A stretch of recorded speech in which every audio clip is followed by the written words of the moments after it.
Hello बच्चों, मैं doctor Sharda कुमारी, महारानी महेश्वर लता संस्कृत विद्यापीठ लोहना मधुबनी से। बच्चों, आज हम जिस पाठ को प्रारंभ करने जा रहे हैं वो कक्षा शास्त्री द्वितीय खंड हेतु महत्वपूर्ण है। कल हम लोगों ने अंग्रेज और फ्रांसीसियों के बीच जो वर्चस्व की लड़ाई हुई, जिसमें प्रथम कर्नाटक युद्ध के बारे में हमने पढ़ा। आज हम द्वितीय कर्नाटक युद्ध और तृतीय कर्नाटक युद्ध के बारे में जानेंगे। द्वितीय कर्नाटक युद्ध जो है वो 1749 ईस्वी से 54 ईस्वी के तक चला था। कर्नाटक के प्रथम युद्ध की सफलता से जो है वो डुप्ले स्वयं को बहुत ही महत्वाकांक्षी समझने लगा था और वो भारत में अपनी राजनीतिक सत्ता के लिए काफ़ी प्रयत्नशील था।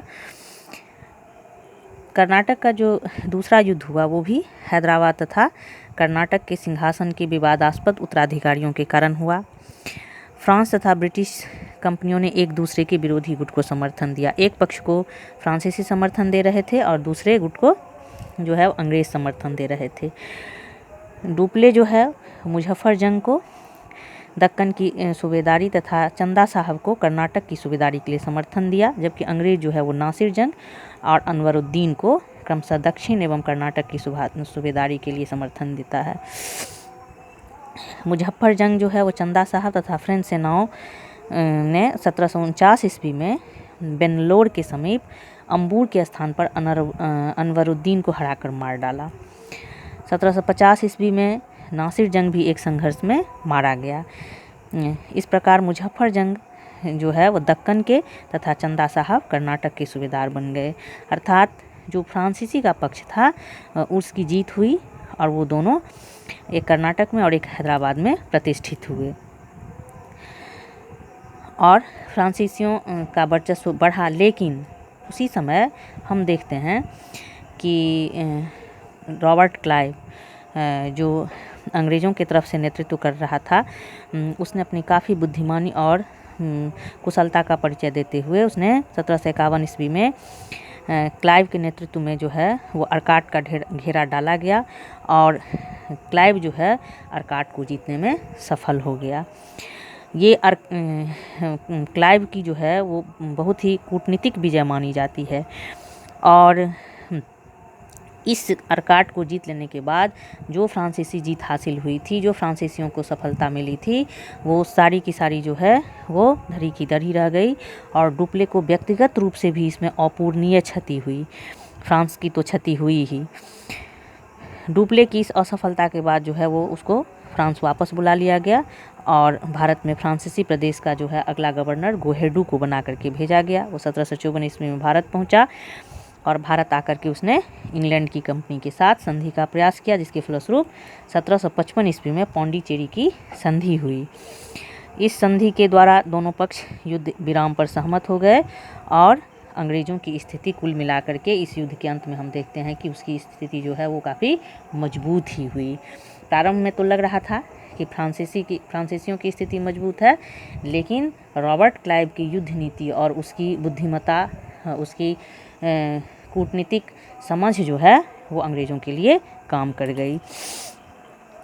कभी कभी भाग्य का भी साथ संभवतः मिल जाता है और डुप्ले इस मामले में हालांकि काफ़ी बुद्धिमान और कूटनीतिक था डुप्ले, लेकिन संभवतः उसके भाग्य ने उसका साथ नहीं दिया।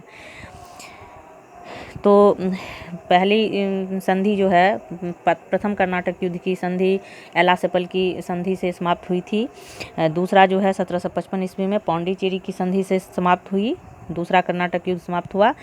अब तीसरा कर्नाटक युद्ध के बारे में हम चर्चा करें। तीसरा कर्नाटक युद्ध जो है वो 1758 ईस्वी से 63 ईस्वी के बीच में होता है और इस युद्ध की, जैसे हम बता चुके हैं पहले युद्ध के दौरान ही, कि यूरोप में फ्रांस और ब्रिटेन दोनों एक दूसरे के शत्रु थे, जिस कारण से भारत में भी उन दोनों में शत्रुता थी और बराबर युद्ध का वातावरण तैयार हो जाता था। 1756 ईस्वी में जो ऑस्ट्रिया और प्रसा, ऑस्ट्रिया का समर्थन फ्रांस ने किया था और प्रसा का समर्थन इंग्लैंड ने किया था, उसको लेकर के युद्ध छिड़ा और ये सप्तवर्षीय युद्ध प्रारंभ हुआ। उसी सप्तवर्षीय युद्ध का ही एक अंश था जो भारत में भी अंग्रेज़ों और फ्रांसीसियों के बीच मध्य जो है युद्ध प्रारंभ हो गया।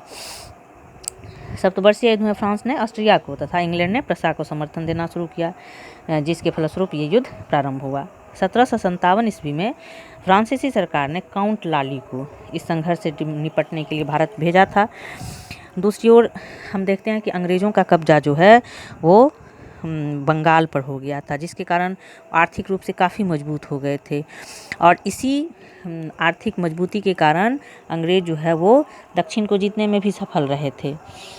लाली ने 1758 ईस्वी में जो है वो फोर्ट सेंट डेविड को अपने अधिकार में लिया, परंतु उसका तंजौर पर अधिकार करने का स्वप्न जो है पूरा नहीं हो सका, जिसके कारण उसकी व्यक्तिगत भी और फ्रांस की छवि दोनों पे जो है बुरा असर पड़ा।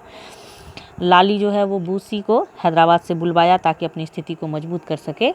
ये लाली जो फ्रांसीसी सरकार ने जिसको भेजा था संघर्ष से निपटने के लिए, और बूसी हैदराबाद में स्थित था। लाली ने बूसी को बुलाया और अपनी स्थिति को मजबूत करके उसने युद्ध किया, परंतु 1760 ईस्वी में अंग्रेजी सेना का नेतृत्व सर आयरकूट कर रहे थे उसके नेतृत्व में, और इधर लाली और बूसी फ्रांस की तरफ से दोनों के मध्य जो है युद्ध हुआ और बंडीवास की लड़ाई हुई, जिसमें फ्रांसीसी बुरी तरह से हार गए। बंडीवास की लड़ाई में तय हो गया कि अब भारत में फ्रांसीसी नहीं अंग्रेज़ों का शासन होगा।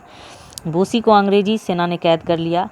1761 ईस्वी में फ्रांसीसियों से अंग्रेज़ों ने पौंडीचेरी को भी छीन लिया।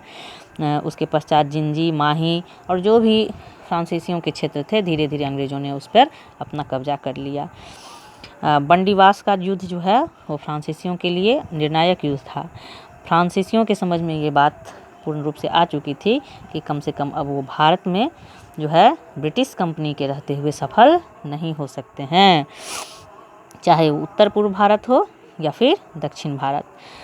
1763 ईस्वी में फिर वहाँ सप्तवर्षीय युद्ध प्रारंभ हुआ और पेरिस की संधि हुई, जिसके तहत भारत में भी संधि हुई। 1763 ईस्वी के पेरिस के संधि के तहत ही भारत में भी अंग्रेज और फ्रांसीसियों के बीच संधि हुई, यूरोप में भी हुई, और उस संधि के फलस्वरूप चंद्रनगर को छोड़ करके जो अन्य प्रदेश थे वो फ्रांसीसियों को, जो 1749 ईस्वी तक फ्रांसीसियों के अधीन थे, उसको अंग्रेज़ों ने वापस कर दिया और वो भारत की स्वतंत्रता तक यानी 1947 ईस्वी तक वो फ्रांसीसियों के कब्जे में रहे।